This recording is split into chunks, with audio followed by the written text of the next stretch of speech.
Hello again, Year 5. How are we doing? I hope we're all good. So we're going to carry on with Warhorse. Hopefully you've been reading the text up to this point. And once again, you can get that through the Open Library. It's a free book that you can read online, which is the exact copy that we have. Okay? So today we're going to look... Oh, this is at the wrong point again. I forgot to change this. Say, Mr. Evelyn. Sorry, it should be on Retrieve. We're going to be looking at the skill of retrieval, and once again this is about finding information from the text. Okay, like a dog would retrieve a bone, you need to pull that information back to me. Once again, you need to think about what are the key question types. What are they asking you to tell you? What are they asking you to tell me? When, where, what, how, who. If it's who, you're going to tell me a person. If it's when, you're going to give me a time. If it's what, you're going to give me an object or a person or something like that. If it's why, you give me a reason. Identifying the keywords in the questions. So then, I can't think of any from yesterday, but the idea would be that if the question was, who picked up the pen, you need to give me a person and you need to find the word pen, because you're going to be thinking someone picked up a pen. So if in the text it said Mr. Odom ran gleefully through the fields and looked down and saw a gleaming pen, he picked it up. So when you find the word pen, you can read that sentence, Mr. Evelyn ran through the fields, da, da, da. You then look afterwards, you can see it says that he picked it up. Then you can answer the question, you always check it. As I said before, mash and oats question. You have to make sure you find it in the text. Don't just give me your first answer. It's not a memory test, it's a find the answers in the text test. Okay?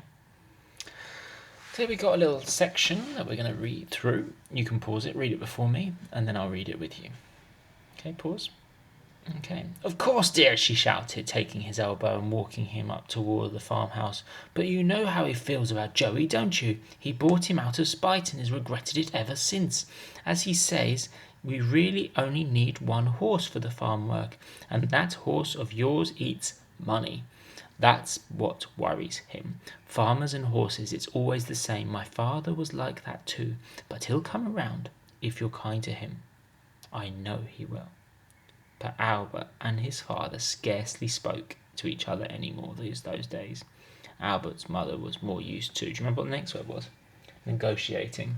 So from this section we were looking at a couple of words just to go scarcely.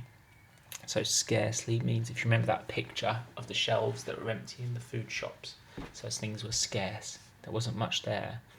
I always think of Mother Hubbard whenever I think of the word scarce. I don't know why, because bare is the word, isn't it? Oh, she looked in the cupboards were bare. But scarce and bare means quite similar. Bare means nothing, absolutely zero. Scarce means very, very, very, very, very empty. So if you open the cupboard and the cupboard was scarce, it might mean that there is, I don't know, one grape in the cupboard, or, don't know, a slice of chicken. Okay, right. First question. Do Albert and father get along? What evidence do you have to justify your opinion? So is it yes, no, and then tell me why. Okay? So you think yes or no, do they get on? And then why do you think that? Okay? So then, no, they don't get on, do they? Why don't they get on?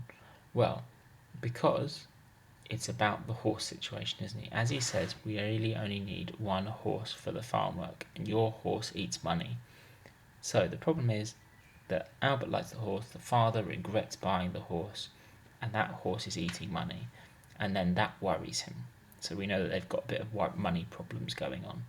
So the farmers and the horses is always the same. So he's basically saying they don't get on because Albert really likes Joey.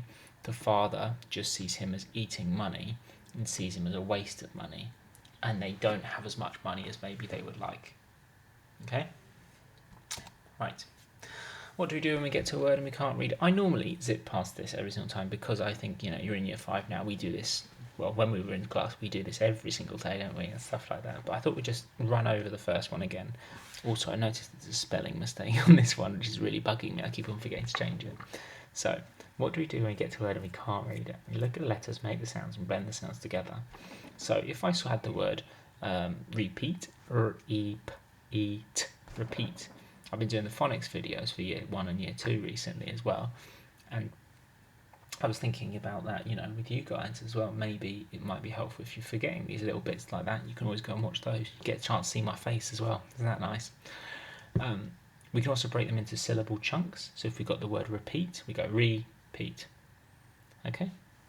If we then had look for words within the words. So if we've got repetition, no, that's not an example. Sorry. So if we had draw, we've got the word draw in it and then on the end. Okay. What do we do if we get to a word and we don't know what it means? We can reread the sentence and look for clues. So we're looking for clues within it. So remember yesterday we did abandoned in that way. So we thought about abandoned and then thought about the things that are around it and decided it could have meant something like taken away. But in reality, abandoned means to be left alone. If you're abandoned, you're sort of left alone from other people. So in that sentence, it was like left alone from the family.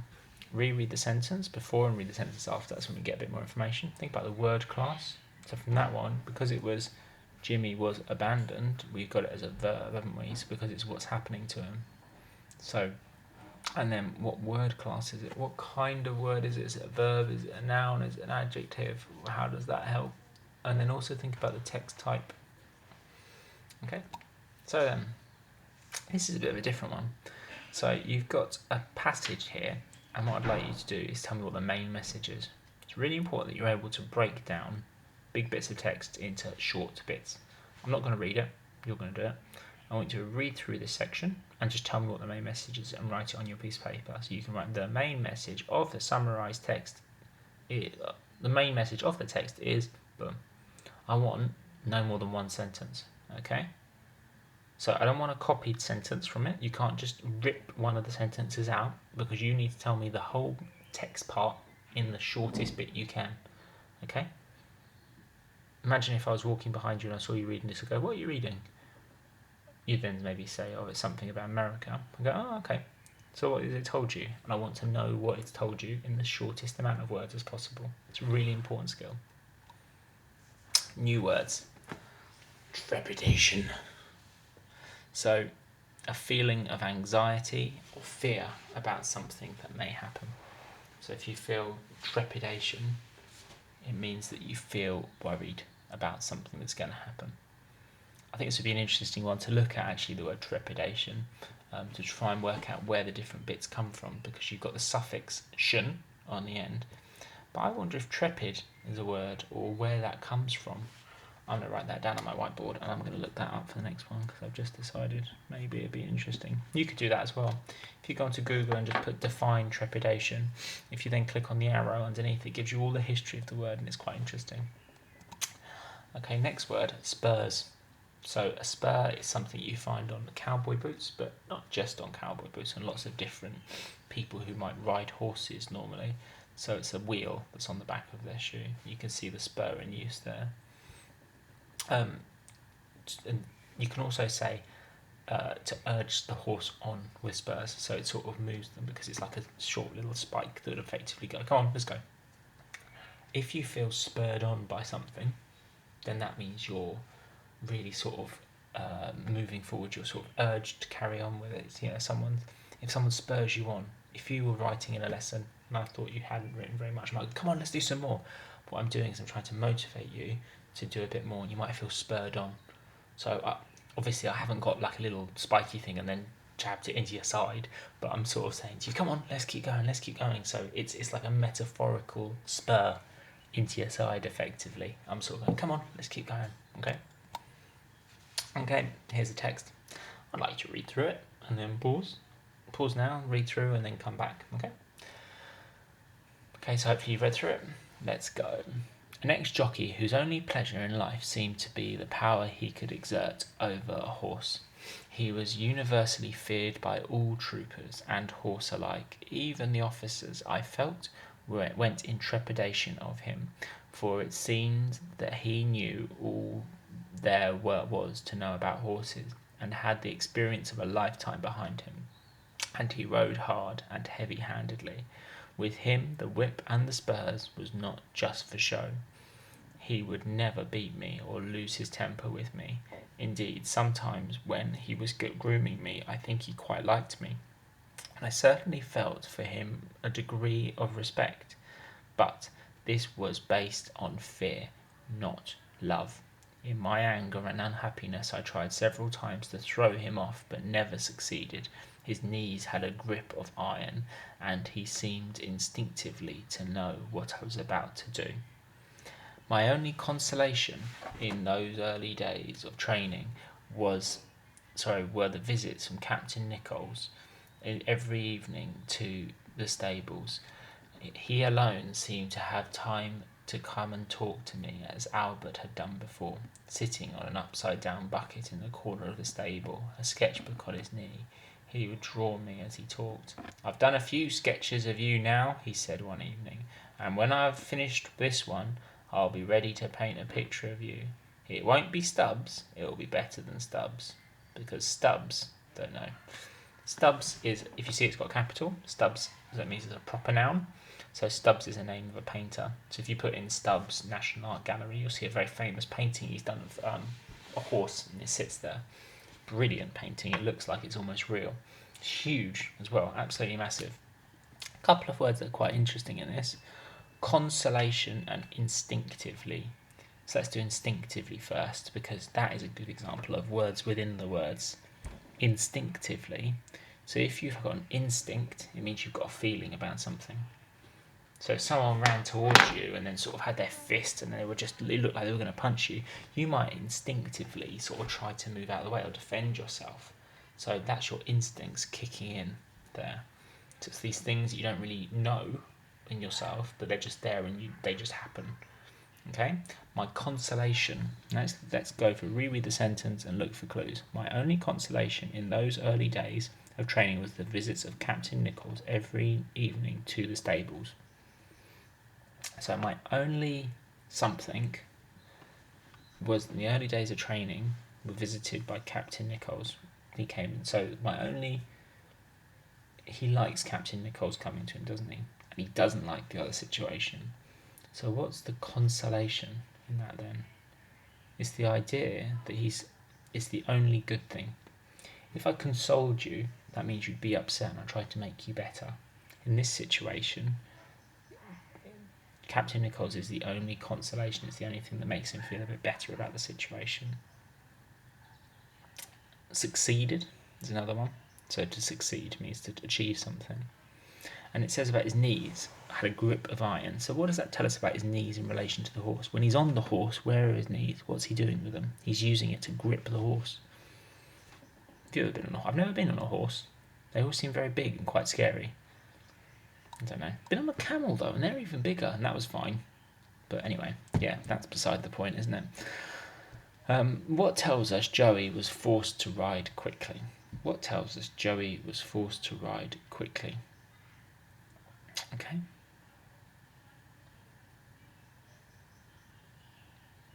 So then it does say that he rode hard and heavy-handedly. So if he rides hard, that means he's riding fast. If you drive a car hard, it would mean you're probably like throwing it into corners and driving really, really quickly around. Okay, so it's the idea that he rode him hard. Okay, with the whip and the spurs were not just for show. So the two things. Remember, we were saying about the spurring on, so you can use it to sort of make a horse go faster, and a whip would also make someone go faster. So sometimes they might be for show, but for him, he actually used them a lot so that the horse would go quicker. When did he think he liked him? When did he think he liked him?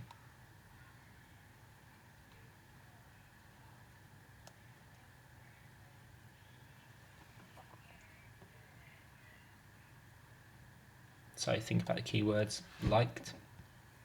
So you can find liked here. He would never beat me or lose his temper with me. Indeed, sometimes when he was grooming me, I think he quite liked me.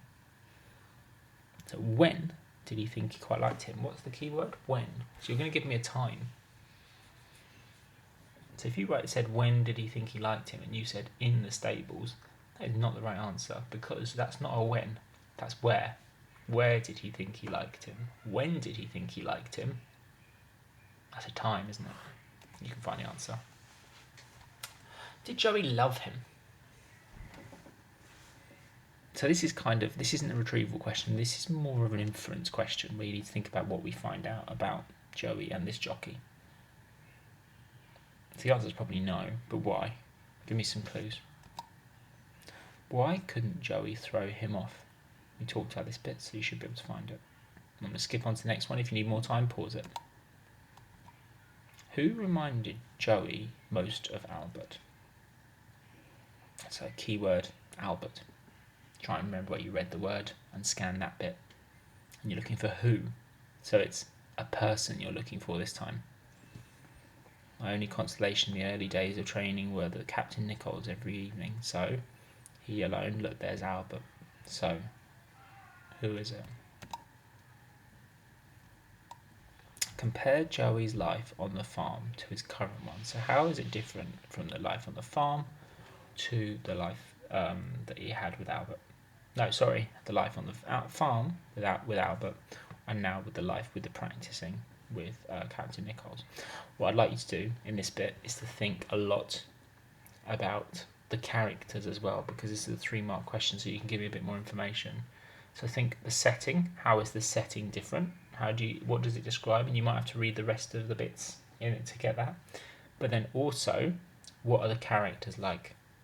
This jockey, how was he in comparison to life on the farm? Because I think there's a comparison person there, a little bit, not entirely, but there's someone who's quite similar on the farm to who was now with him now. And what about Albert? Who's the comparison person with Albert? Okay, that's the end of that. Thank you very much. If you want, as I said before, look at the word trepidation, because I'm interested in what trepid means, and I reckon there's an interesting history there of what the word trepid might mean. Okay, cool. See you later.